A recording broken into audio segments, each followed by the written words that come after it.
గౌరవనీయులు పూజ్యులు రఘోత్తమాచారి గారు,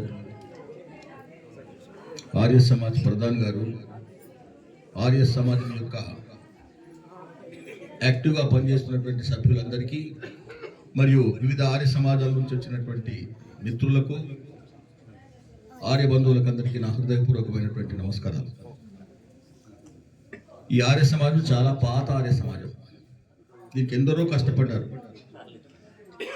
వాళ్ళ పిల్లలు కూడా ఈరోజు ఆర్య సమాజంలో ఉన్నారు. బక్క వాళ్ళు అనుకోండి, గుబ్బ వాళ్ళు అనుకోండి, అందరూ కూడా సమాజం యొక్క ఉన్నతికి కృణ్వంతో విశ్వమార్యం, విశ్వాన్నంతా ఆర్యులుగా తయారు చేయాలన్నటువంటి ఉద్దేశంతో ఆర్య సమాజం పనిచేస్తుంది. ఆర్య సమాజము నిజాన్ని దగ్గరికి తీసుకుంటుంది. సచ్కో సాత్ రక్తి హై ఆర్య సమాజ్. దురాచారాలకు వ్యతిరేకంగా పనిచేసేది ఆర్య సమాజం. మూఢనమ్మకాలను దూరం చేసేది ఆర్య సమాజం. అలాంటి ఆర్య సమాజం దయానందుని మనం జ్ఞాపకం పెట్టుకోవాల్సినటువంటి అవసరం ఉంది. దయానందుడు ఏమన్నాడు? భగవంతునికి ఎలాంటి రూపం లేదు, నిరాకారుడు, చావు పుట్టుకలు లేవు. ఆయన ఈ సృష్టిని సృష్టించినటువంటి వాడు భగవంతుడు. ఇది సామాన్యమైన సృష్టి. ఒక్కసారి సృష్టిని గురించి ఆలోచన చేయండి. ఈ సృష్టిలో ఏమున్నాయి? ఇంత పెద్ద సృష్టిని ఎవరైనా తయారు చేయగలరా? అద్భుతమైన సృష్టి. సూర్యుడు, చంద్రుడు, నక్షత్రాలు, గ్రహాలు, చెట్లు, సముద్రాలు, నదులు, వీటన్నింటిని సృష్టించి పంచభూతాలు మనకిచ్చాడు. వీటి ద్వారానే మొత్తం ప్రపంచం నడుస్తుంది. ఎగిరే పక్షికి కానీ కావాల్సింది గాలి, నీరు, వెలుతురు, ఇవన్నీ కావాలి. ఇవన్నీ ఆ భగవంతుడు ఇచ్చినాడు. ఎగిరే పక్షి, తిరిగేటటువంటి జంతువులకు, సింహాలకు, పులులకు, ఆవులకు, ఈ జాతులన్నింటికి కూడా తానిచ్చినటువంటి గాలి, నీరు, వెలుతురు, వీటి ద్వారా పంచభూతాల ద్వారా బ్రతుకుతున్నాయి. ఆ భూచరాల లోపల ఒకడు సింహాలు, ఏనుగులు ఎలాగున్నాయో అలాగే మన మానవులను కూడా సృష్టించినాడు భగవంతుడు.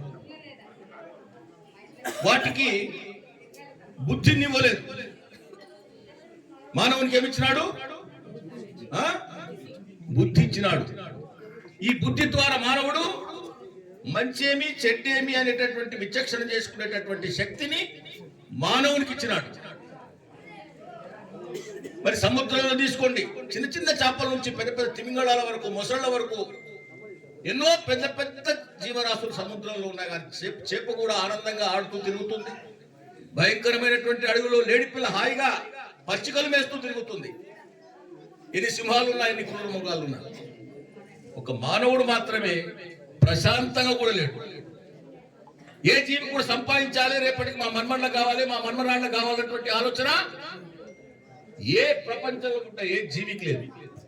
ఒకే ఒక్క జీవికి ఉందా? ఏ జీవి? ఏముంటుంది దానికి?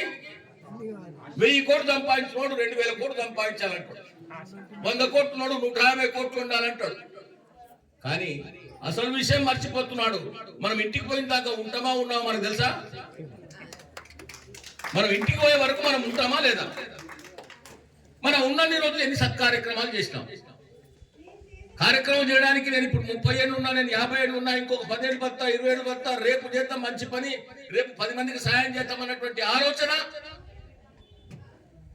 చేయలేం. మనం ఈ రోజు తర్వాత ఏం జరుగుతుందో రేపు తెలియదు. మన మన్మళ్ళ కొరకు, మన్మరాళ్ళ కొరకు వీళ్ళందరూ మనం వెంబడొస్తారా? ఎవ్వరు రారు మన వెంబడి. మనం చేసినటువంటి సత్కార్యక్రమాలు, మంచి పనులు చేసినటువంటి, ధర్మం చేసినటువంటి గుణం ఉన్నటువంటి వాళ్ళు మనకు మిగిలేదు అదొక్కటే. అది మర్చిపోతున్నాడు మనిషి. పశువు ఏం చేస్తుంది? ఈ పూటకుంటే చాలు, రేపటి కొరకు ఆలోచన. తన పిల్లలు, పక్షి తన పిల్లల్ని పెంచుకుంటుంది, పెద్దగా చేస్తుంది, తినబెడుతుంది, అది ఎగిరిపోతుంది హాయిగా. రెక్కలు వచ్చేసరికి ఎగిరిపోతుంది. మనం చేస్తున్నటువంటి మన పిల్లలు అడిగితే, నేను చేసిన పాపాలకు నువ్వు తీసుకుంటావు. వాల్మీకి నీదే ప్రశ్న చేసినారంట. దొంగతనాలు చేసి వస్తే ఇంటికి వచ్చి అడిగిండు, నేను చేసిన దొంగతనాలు ఎవరి కొరకు చేస్తున్నామని ఇలాంటి ఆచార్యులు పెద్దలు అడిగితే అందరు చేస్తున్నామని నేను చేసిన పాపాలన్నీ కూడా మా పిల్లలకు కూడా వస్తాయి. పిల్లలు అడిగితే ఏమన్నారంటే వాల్మీకి మాకెందుకు వస్తాయి పాపం చేస్తున్నావు నీకని భార్య అనేది పిల్లలు. ఇట్లా మనం చేసిన పుణ్యాలు మనకు వస్తాయి. సత్కార్యక్రమాలు చేయాలి. సత్కార్యక్రమాలు చేయడానికి ఎన్నో మనిషికి ఛాన్స్ ఉన్నాయి. ఆకలి కొన్న వానికి అన్నం పెట్టు, ఆరోగ్యంగా బాగాలేని వానికి ఆర్థికంగా సహాయం చేసి మందులు ఇప్పి, చదువుకున్నటువంటి పిల్లలకు పుస్తకాలు ఇప్పించు. ఇది సత్కార్యక్రమం. కానీ 100 సార్లు దేవుని చుట్టూ తిరిగి సాయిరాం సాయిరామనో ఓం నమ శివాయనో హరి ఓం అంటేనే పుణ్యం రాదు. చేసే కర్మల వల్ల పుణ్యం వస్తుంది. ఇది మర్చిపోతున్నారు జనాలు. ఊకనే తిరుపతి 10 సార్లు వస్తే పుణ్యం రాదు. యజ్ఞాలు చేయండి, యజ్ఞాలు పాల్గొనండి, వాయువుని శుద్ధి చేయండి. ఇలాంటి మంచి కార్యక్రమాలు తీసుకొని ఈ ఆర్య సమాజంలో ఒక సత్సంగంలో పాల్గొన్నటువంటి మీతో కోరిక ఏమిటంటే మనము రేపటి గ్యారెంటీ లేదు. కానీ ఈ రోజు ఉన్నప్పుడు ఎంతవరకు వీలైతే అంతవరకు మంచి పనులు చేద్దాం. ఆర్య సమాజ సిద్ధాంతాల ప్రకారం నడుద్దాం. భగవంతుడు ఎక్కడో లేడు. భగవంతుడు సర్వాంతర్యామి, సర్వవ్యాపకుడు, అజరుడు, అమరుడు అని చెప్పడం జరిగింది. కనుక మీకందరికి 2 నిమిషాలు మాకు సమయం ఇచ్చినారు. అందుకే నా సమయం అయిపోయింది కనుక మీకు అందరికీ హృదయపూర్వకంగా ధన్యవాదాలు చెప్తూ ముగిస్తున్నాను.